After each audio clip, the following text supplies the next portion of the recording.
22 से प्रहलाद महाराज भगवान के सामने प्रकट होते हैं और प्रहलाद महाराज भगवान को प्रणाम करते हुए यहाँ पर प्रार्थना कर रहे हैं। श्लोक संख्या 16 से आगे। श्री प्रहलाद वाच तव्यैव दत्तं पदमेवैन्द्रमूर्जितं ऋतं तदेवाद्य तथैव शोभनम् मन्ये महानस्य कृतो ह्यनुग्रहो विभ्रांसितो यश्रियात्ममोहनात्। प्रतिभा माता जी। अनुवाद। प्रहलाद महाराज ने कहा, हे प्रभु, इस बलि को इंद्र पद का महान ऐश्वर्य आपकी ही देन है और अब आपको आपने ही छीन लिया है। मेरे विचार से आपने दोनों ही बार समान सुंदरता से कार्य किया है। चूंकि स्वर्ग के राजा का उच्च पद उसे अज्ञान के अंधकार में डाले हुए था, अतएव आपको उसका सारा ऐश्वर्य छीनकर उसके ऊपर महान अनुग्रह किया है। हरे कृष्ण।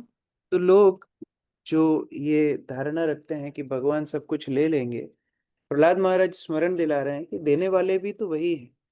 उनकी कृपा से ही जीव कोई भी ऐश्वर्य को प्राप्त करता है। तो जो भी हमारे जीवन में आता है वो भी भगवान की कृपा से आता है। तब हमको लगता है कि हमारे समर्थ से ही आया है, लेकिन वास्तव में वो भी भगवान की कृपा से आया है। तो अगर वो किसी वस्तु को प्रतिकूल समझते हैं और उसको ले लेते हैं तो वो भी उनकी कृपा है। और प्रहलाद महाराज ये भी स्मरण दिला रहे हैं कि जितना उच्च पद होगा उतना अज्ञान ज्यादा होगा। तो ये बड़ी कृपा है कि उन्होंने ये ऐश्वर्य को छीन लिया है। अकिंचन। तात्पर्य। यहाँ कहा गया है, यस्य हम अनुग्रहणामि हरिष्ये तद्धनम शनम। श्रीमद् भागवत। भगवान की कृपा से ही मनुष्य को सारा भौतिक ऐश्वर्य प्राप्त होता है, किंतु यदि इस ऐश्वर्य से मनुष्य गर्वित हो उठता है और आत्म साक्षात्कार की विधि को भूल जाता है तो भगवान उस ऐश्वर्य को अवश्य छीन लेते हैं। भगवान अपने भक्त को उसका वैधानिक पद ढूंढने में सहायक बनकर अनुग्रह करते हैं। इसके लिए भगवान भक्त की हर सहायता करने के लिए सदैव तैयार रहते हैं। लेकिन कभी कभी भौतिक ऐश्वर्य घातक हो जाता है, क्योंकि इससे मनुष्य का ध्यान इस मिथ्या प्रतिष्ठा की ओर खिंच जाता है कि मैं ही हर वस्तु का स्वामी, जबकि तथ्य इसके विपरीत रहता है। भक्त को इस भ्रम से बचाने के लिए भगवान विशेष कृपा प्रदर्शित करके कभी कभी उसका सारा धन छीन लेते हैं। यस्य हम नुगृह्णामि हरिष्ये तद्धनम शनम्। अहंकार विमूढ़ात्मा कर्ताम इति मन्यते। तो जब भक्त को लगने लगता है कि वो बहुत बड़ा समर्थ व्यक्ति है, उसने बहुत सारी वस्तुओं को प्राप्त कर लिया है, तो भगवान कृपावश उसको सारी वस्तुएं छीन करके अकिंचन बना देते हैं। और ऐसी स्थिति में भक्त का अहंकार भगवान दमन करते हैं। श्लोक संख्या 17।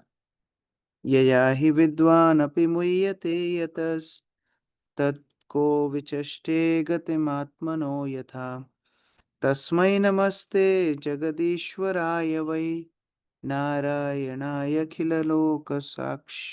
साक्षिणे। आप पढ़िए।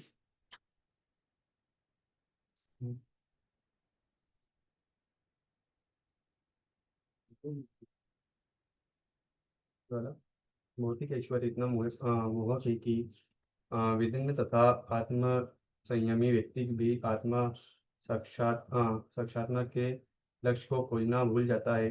लेकिन भगवान नारायण, जो ब्रह्मांड के स्वामी हैं, अपनी इच्छानुसार प्रत्येक वस्तु को देख सकते हैं।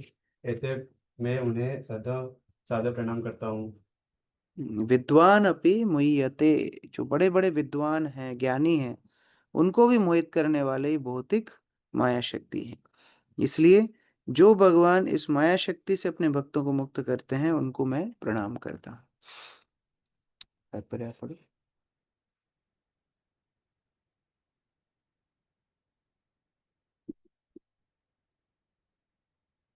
पुस्तक दे दो उनको, पुस्तक दे दो।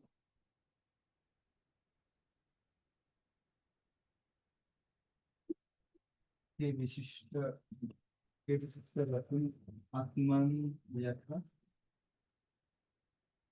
स्पष्ट स्पष्ट सूचित करते हैं कि जब मनुष्य भौतिक ऐश्वर्य का स्वामी होने के झूठी प्रतिष्ठा से फूल हो जाता है,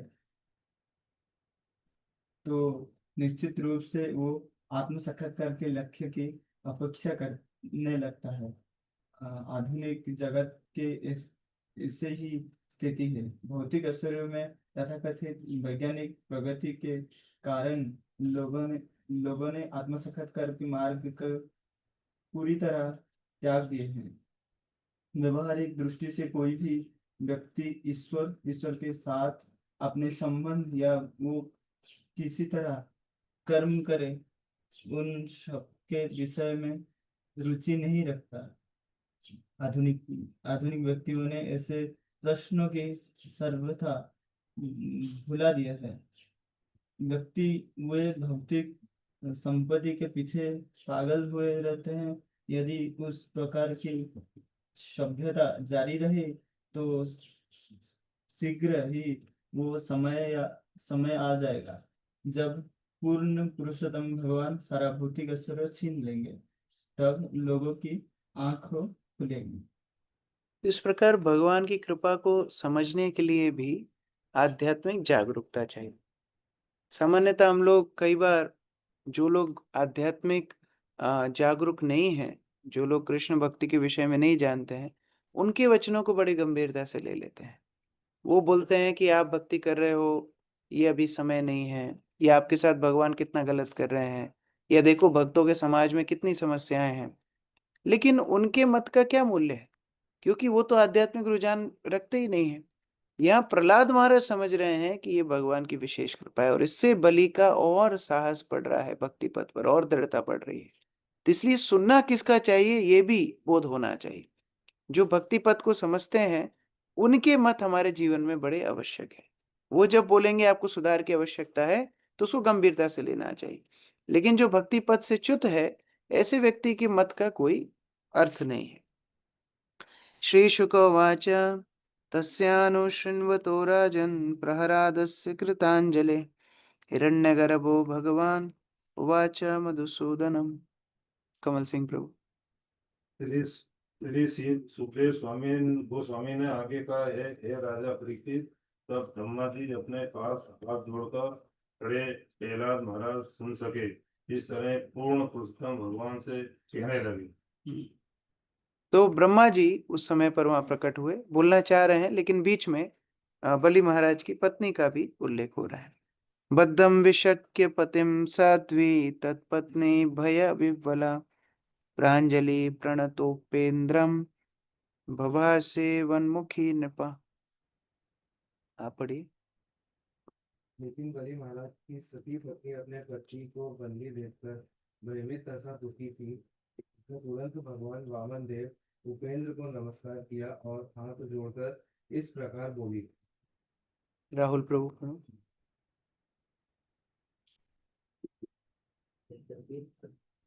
वहाँ अनम्यूट कर लो एक डिवाइस।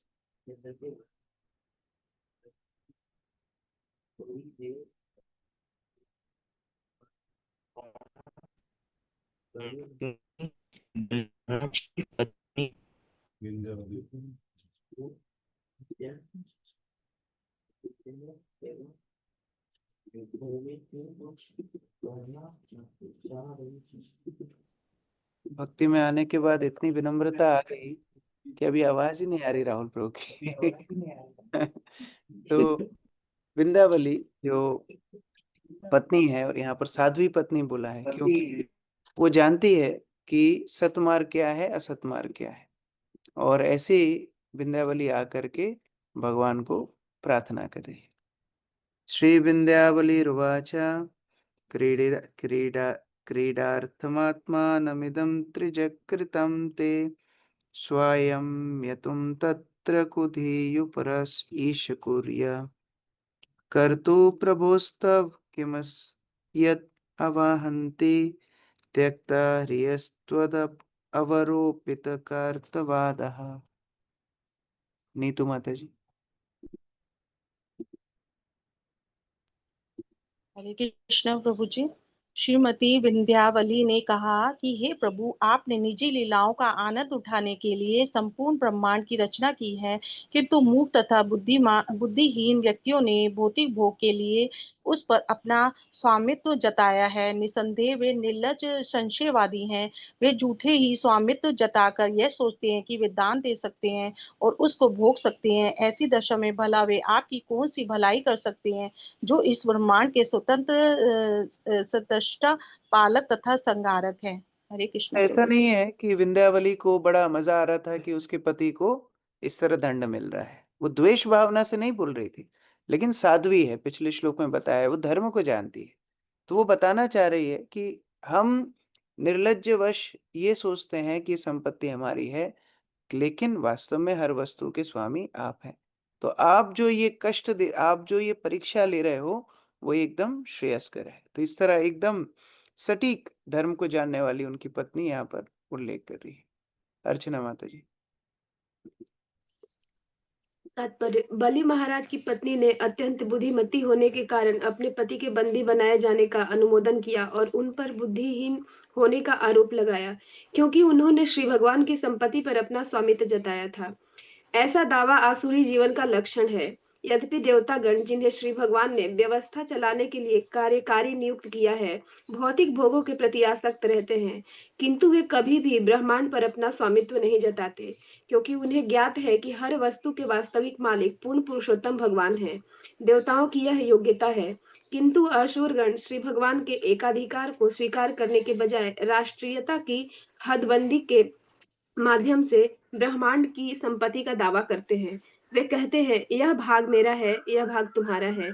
मैं इस भाग को दान में दे सकता हूँ और इस भाग को मेरे निजी भोग के लिए रख सकता हूँ।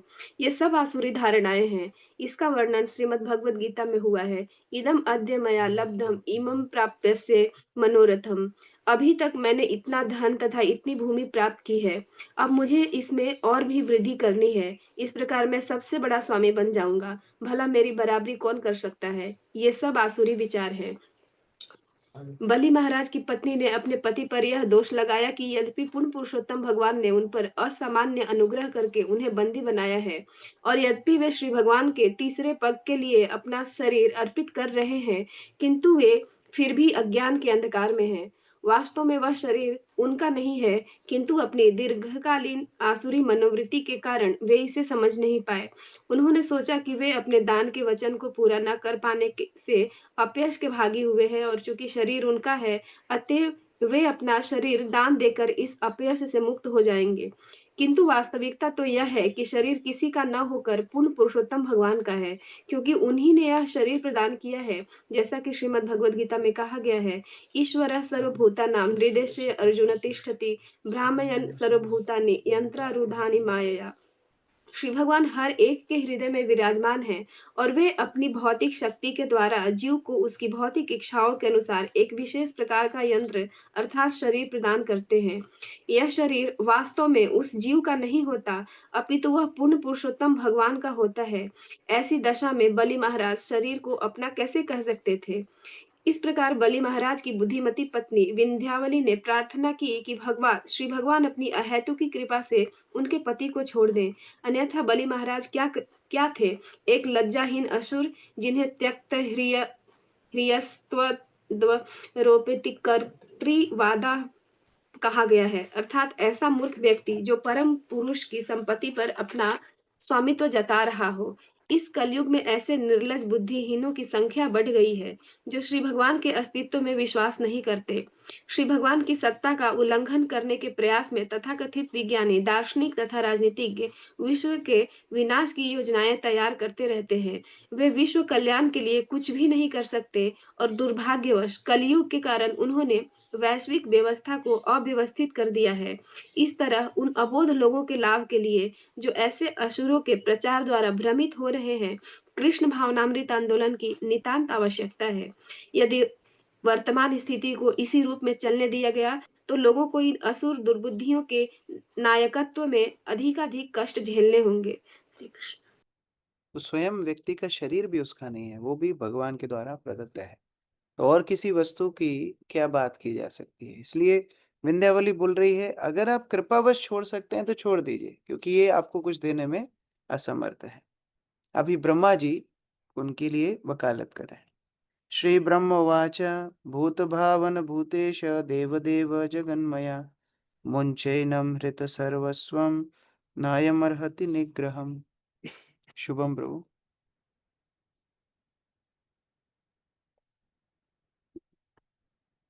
महेंद्र सिंह।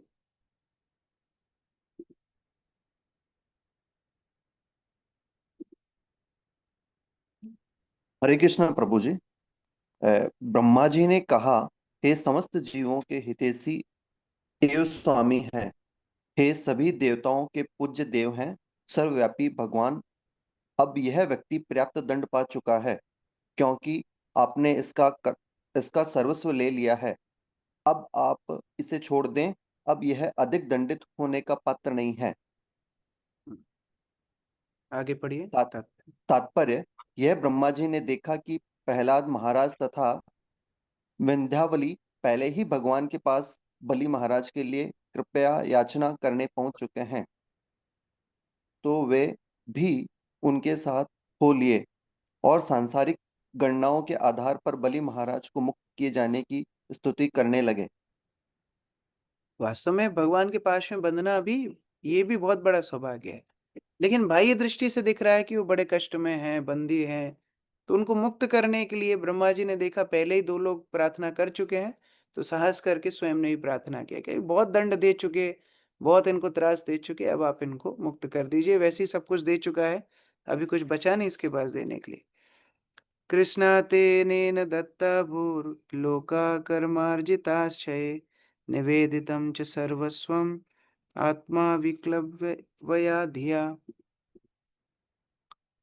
पुनीत प्रभु पढ़िए। बलि महाराज ने आपको पहले ही अपना सर्वस्व दे दिया था। उन्होंने बिना हिचक के अपनी भूमि, अपने सारे लोग तथा अपने पुण्य कर्मों से जो कुछ अन्य भी अर्जित किया अर्जित किया था वह अर्जित किया था, तो यहाँ तक कि अपने शरीर को भी अर्पित कर दिया था। सब कुछ तो दे दिया, अभी क्या बचा? क्या? भूमि दे दी, सारे लोग दे दिए, पुण्य कर्म दे दिए, अपना शरीर भी दे दिया, तो अब तो आप इनको पाश से मुक्त कर दीजिए। यत्पादयोरशरधि सलिलं प्रदाय दुर्वांकुरैरपि विधया सतिं सपर्याम् अप्युत्तमां गतिमसौ भजते त्रिलोकीं दस्वानविक्लवमना कथमर्तिमृच्छेत्। मानसी राधा माता जी। जिनके मन में द्वेष नहीं होता है, वे आपके चरणों में केवल जल, दुर्वादल या अंकुर अर्पित करके वैकुंठ में उच्चतम स्थान प्राप्त कर सकते हैं। इन बलि महाराज ने अब बिना द्वेष के तीनों लोकों को प्रत्येक वस्तु आपको अर्पित कर दी है, तो फिर वे बंदी होने के कष्ट के भागी कैसे हो सकते हैं?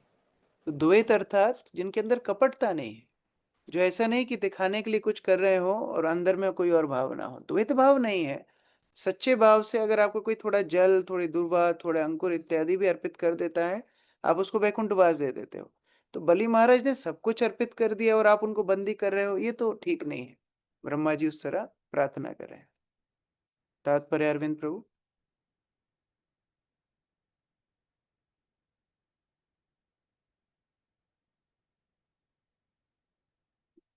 आप अनम्यूट ही थे, अभी म्यूट हो गए। हाँ पढ़िए। श्रीमद् भगवद गीता में कहा गया है, पत्रम पुष्पम फलम तोयम यो में भक्त्या प्रयक्षति तदहम भक्त्योपहृतम अश्नामि प्रयतात्मनः। पूर्ण पुरुषोत्तम भगवान इतने दयालु हैं कि यदि कोई निष्कपट व्यक्ति भक्ति पूर्वक एवं द्वैत रहित होकर श्री भगवान के चरण कमलों पर थोड़ा सा जल, फूल, फल या पत्ती चढ़ाता है, तो श्री भगवान उसे स्वीकार कर लेते हैं। तब वह भक्त स्वर्गलोक भेज दिया जाता है। ब्रह्मा जी ने श्री भगवान का ध्यान इस बात की ओर आकृष्ट किया और प्रार्थना की कि वे बलि महाराज को छोड़ दें, क्योंकि उन्हें वरुण पाश से बंदी होने के कारण कष्ट हो रहा था और उन्होंने पहले ही तीनों लोक तथा अपना सर्वस्व उन्हें भेंट कर दिया था। ये हिंदी पुस्तक में गलती है, स्वर्गलोक नहीं। प्रभुपाद बोले promoted to Vaikuntha the spiritual world, भगवत धाम चला जाता है। भगवान को भक्ति भावना से पत्र पुष्प फल तो इत्यादि अर्पित करने से भगवत धाम व्यक्ति चला जाता है। तो इसने तीनों लोक अर्पित किए, उसके बाद भी बंदी बनाया, ये तो अच्छा नहीं है। अब भगवान इन तीनों की प्रार्थनाएं सुन के उत्तर दे रहे हैं। श्री भगवान उवाच ब्रह्मण्यननुगृह्णामि तद्विषो विदुनोम्यहम् यन्मन्दः पुरुषो स्तब्धो लोकं मां चावमन्यते। पीताम्बरी राधा माता जी। हरे कृष्ण प्रभु जी, दंडवत प्रणाम। पूर्ण पुरुषोत्तम भगवान ने कहा, हे ब्रह्मा जी, भौतिक ऐश्वर्य के कारण मूर्ख व्यक्ति मंद बुद्धि एवं पागल हो जाता है। इस तरह तीनों लोकों में वह किसी का सम्मान नहीं करता और मेरी सत्ता की भी अवहेलना करता है। सर्वप्रथम ऐसे व्यक्ति की सारी संपत्ति छीनकर मैं उस पर विशेष अनुग्रह प्रदर्शित करता हूँ। अगर कोई किसी को बड़ा पुरस्कार दे तो कोई लड़ने थोड़ी आता है। यहाँ पर भगवान बता रहे हैं, आप इसको क्यों ऐसा समझ रहे हो कि अन्याय हुआ है। इनसे ऐश्वर्य लेके वास्तव में मैंने इनके ऊपर कृपा की है, आप इसको समझने का प्रयास करो। कृष्ण मुरारी प्रभु।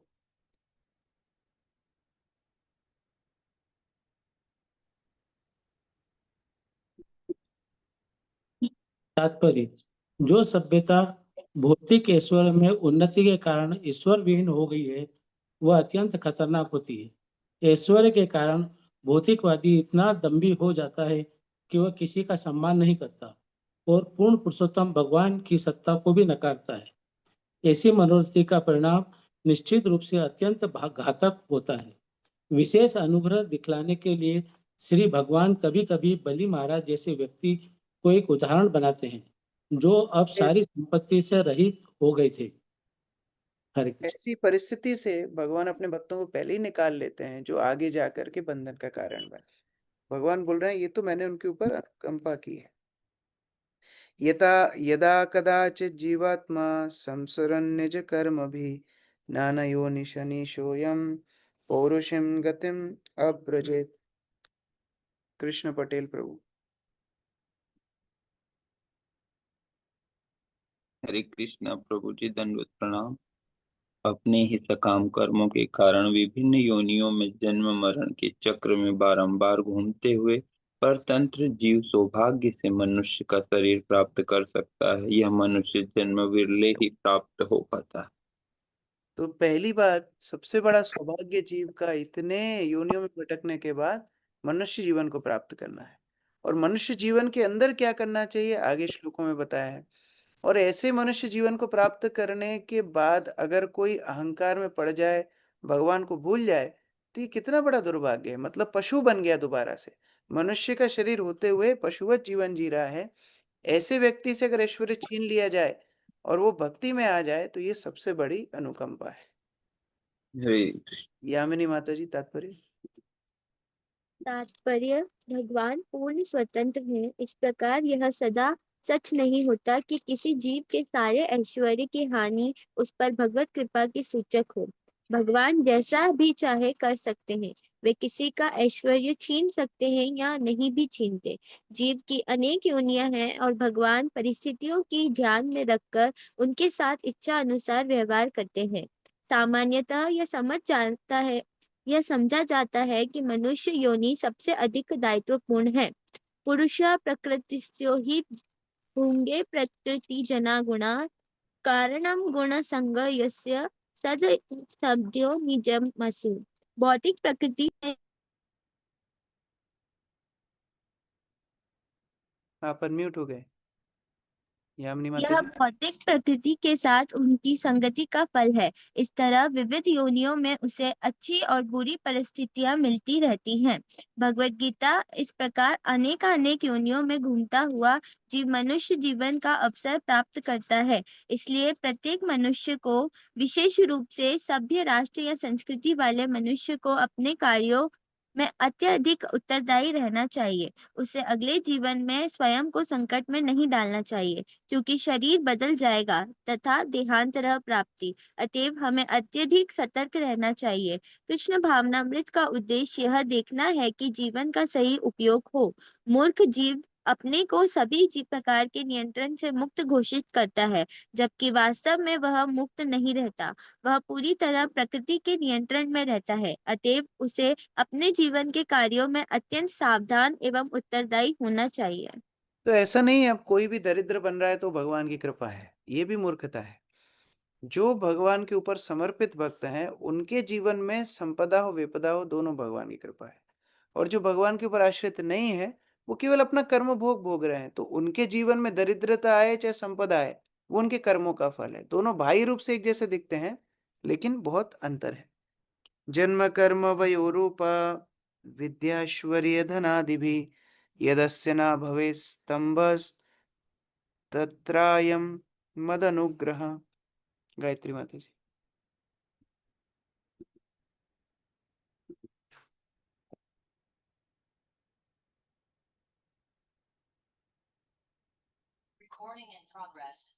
हरे कृष्ण। यदि कोई मनुष्य उच्च कुल में जन्मा हो, यदि वह अद्भुत कर्म करे, यदि वह तरुण हो, यदि उसके पास सौंदर्य, उत्तम शिक्षा तथा प्रचुर संपत्ति हो, और यदि वह इतने पर भी अपने ऐश्वर्य पर गर्वित न हो, तो यह समझना चाहिए कि उस पर पूर्ण पुरुषोत्तम भगवान की विशेष कृपा है। तो विनम्रता भगवान की कृपा का लक्षण है। ये कितने भगवान स्वयं बता रहे हैं, उनके मुख से ये वचन निकल रहे हैं। अगर किसी के पास सारी वस्तुएं हो, उच्च कुल में जन्म हो, बहुत सुंदर उनके कर्म हो, उनके सौंदर्य हो, शिक्षा हो, संपत्ति हो, सारे गुण हो, फिर भी वो विनम्र रहे, ये भगवान की विशेष कृपा है।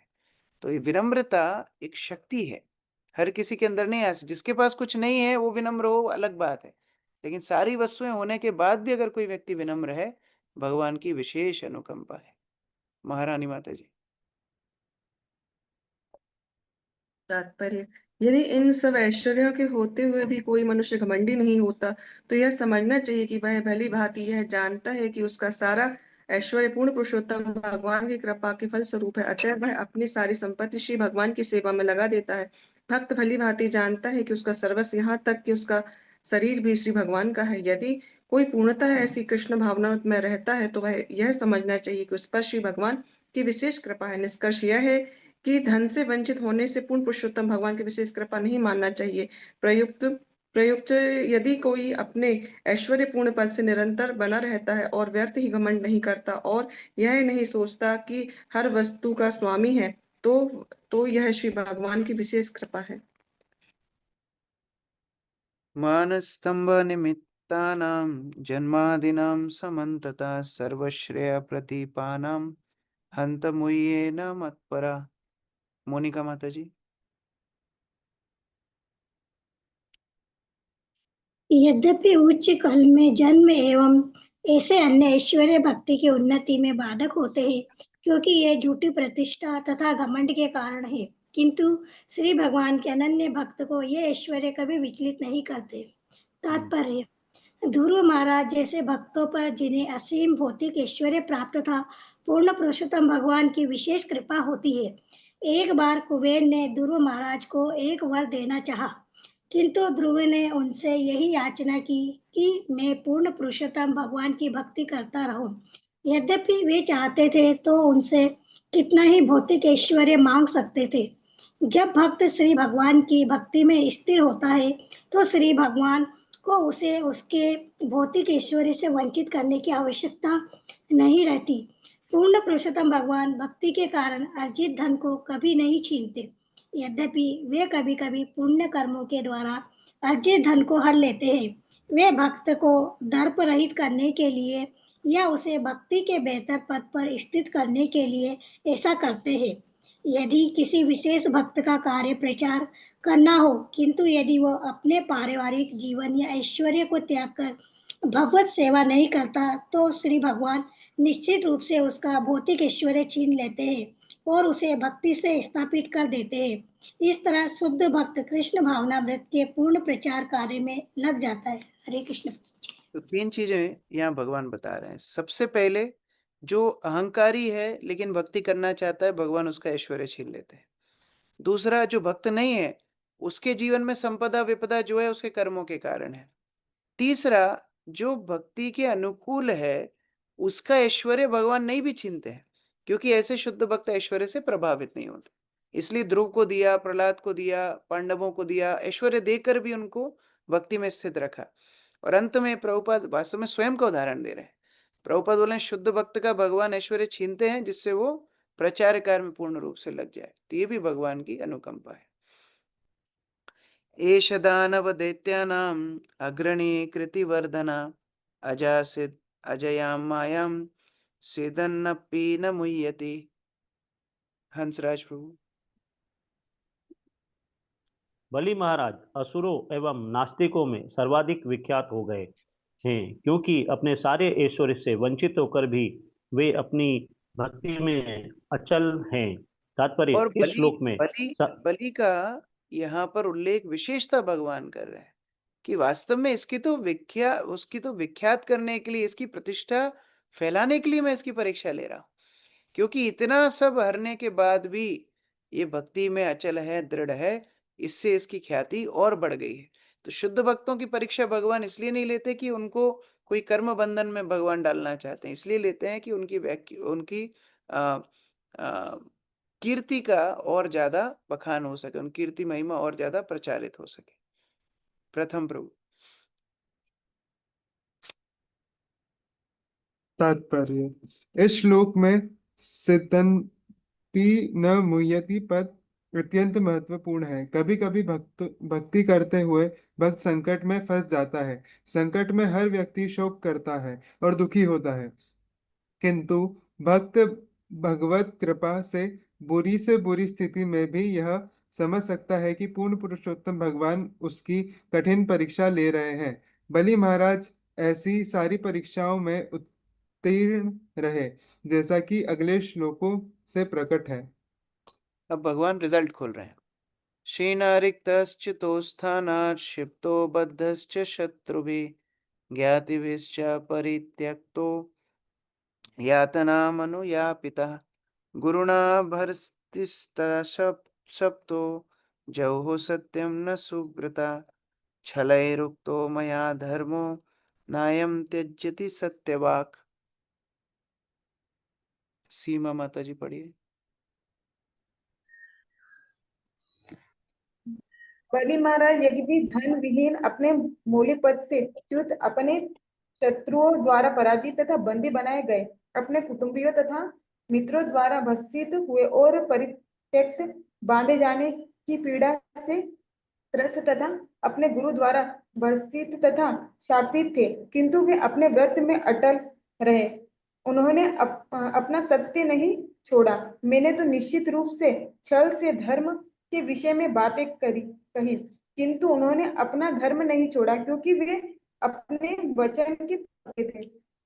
भगवान कितना प्रसन्न है। हर तरह से प्रतिकूल परिस्थिति, परिवार से, स्वयं से, शत्रुओं से, शारीरिक रूप से, गुरु के द्वारा, हर तरह से प्रतिकूल, उसके बाद भी भक्ति पथ को छोड़े नहीं। ये बलि महाराज को भगवान के प्रिय बना दी। इसलिए भक्त जो भक्ति पथ पे आ गए हैं, दृढ़ता से अपने भक्ति के नियमों का पालन करना चाहिए। ये दृढ़ता भगवान को अत्यंत प्रिय है। विशाल प्रभु पढ़िए।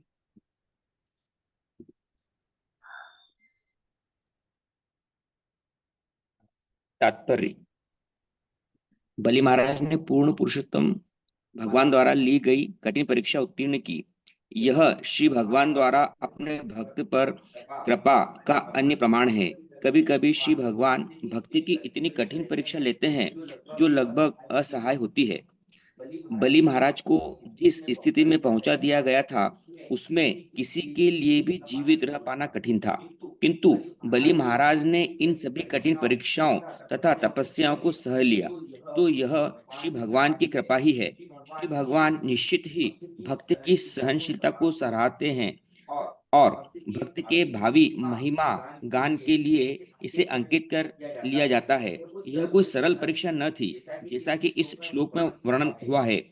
शायद ही कोई ऐसी परीक्षा में सफल हो सके, किंतु महाजनों में से एक बलि महाराज के भावी महिमा गान के लिए भगवान ने न केवल उनकी परीक्षा ली, अपितु ऐसी विपदा सहने के लिए उन्हें शक्ति भी प्रदान की। कि भगवान अपने भक्त पर इतने दयालु हैं कि उनकी कठिन परीक्षा लेते समय वे उसे अनावश्यक शक्ति प्रदान करते हैं।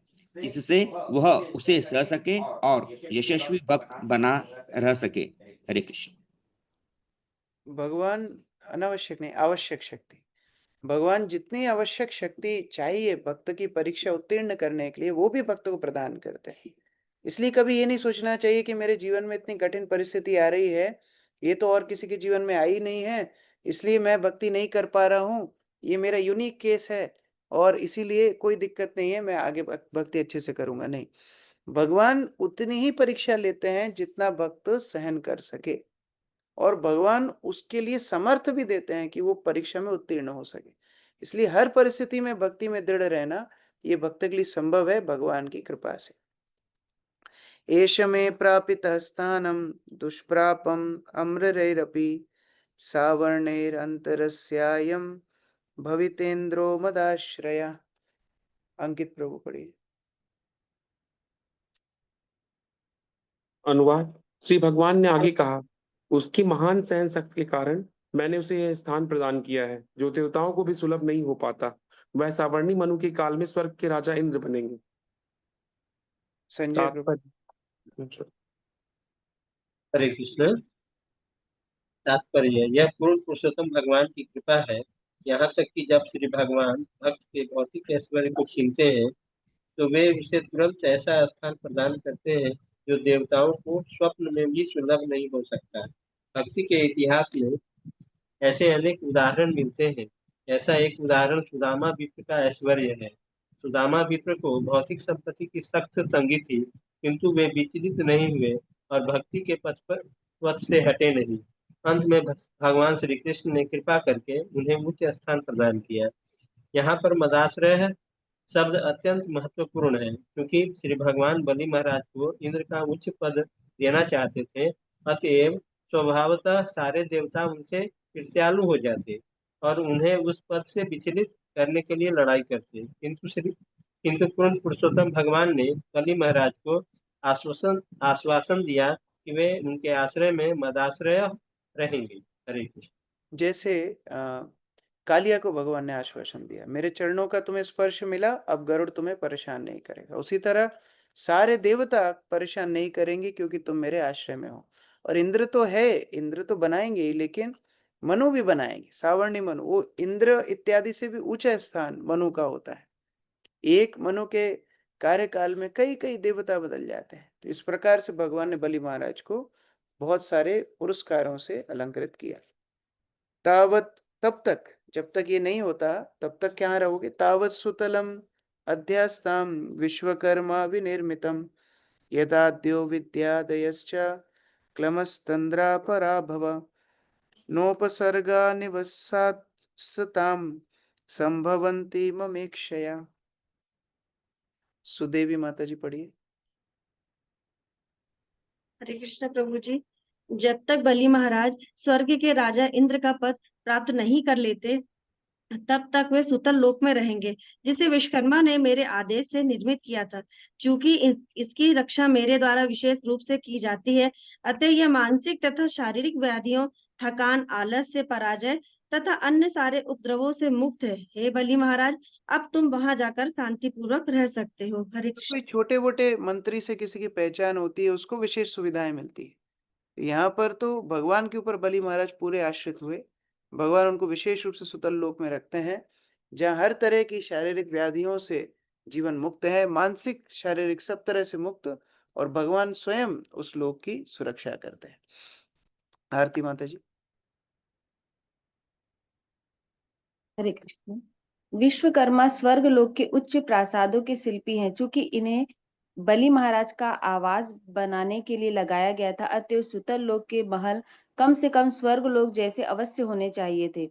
बलि महाराज के लिए तैयार कराए गए इस स्थान का एक अन्य लाभ यह था कि उन्हें वहां न तो किसी बाहरी आपत्ति से विचलित होना पड़ेगा, न ही उन्हें कोई मानसिक या शारीरिक क्लेश सताएगा। सुतल लोक के ये अद्वितीय लक्षण है जहाँ बलि महाराज रहेंगे। वैदिक ग्रंथों में हमें अनेक विभिन्न लोकों के वर्णन मिलते हैं, जहाँ अनेकानेक महल है जो धरा लोक की तुलना में हजारों गुना श्रेष्ठ हैं। जब हम महलों की बात करते तो स्वभावतः उसमें बड़े बड़े शहरों तथा नगरों का भाव निहित होता है। दुर्भाग्यवश जब आधुनिक विज्ञानी अन्य ग्रहों की खोज करने का प्रयास करते हैं तो उन्हें चट्टानों तथा बालू के अतिरिक्त और कुछ नहीं मिलता। भले ही वे अपनी तुच्छ यात्राओं का आयोजन करते रहें, किंतु वैदिक साहित्य का अध्येता न तो कभी उन पर विश्वास करेगा, न उन्हें अन्य ग्रहों की खोज का श्रेय प्रदान करेगा। इंद्रसेन महाराजा यही भो भद्रमस्तुते सुतलम स्वर्गे भी प्रार्थ्यम ज्ञाति भी परिवार वारिता। अर्जुन प्रभु, अनुवाद तात्पर्य। अनुवाद। हे बलि महाराज इंद्रसेन, तुम उस सुतल लोक में जाओ जिसकी कामना देवता भी करते हैं। वह अपने मित्रों तथा संबंधियों की संगति में शांति पूर्वक रहो, तुम्हारा कल्याण हो। तात्पर्य। जैसा कि स्वर्गी भी प्रार्थर्म शब्दों से सूचित होता है, सुतल लोक स्वर्ग लोक से सैकड़ों गुना अच्छा है, जहाँ बलि महाराज को स्वर्ग लोक से स्थानांतरित किया गया। जब भगवान अपने भक्तों को भौतिक ऐश्वर्य से विहीन करते हैं तो इसका अर्थ यह नहीं होता कि ये उसे दरिद्र बना देते हैं। प्रत्युतः वे उसे उच्चतर पद प्रदान करते हैं। भगवान ने बलि महाराज को अपने कुटुंब से विलग होने के लिए नहीं कहा, अपितु उन्हें अपने कुटुंबियों के साथ ठहरने की अनुमति प्रदान की। ज्ञाति भी परिवारित। न त्वम अभि भविष्यन्ति लोकेश किमुता परे त्वच्छासनादिगान् दैत्यां चक्रम में सुदयिष्यति। प्रीति माता जी पढ़िए।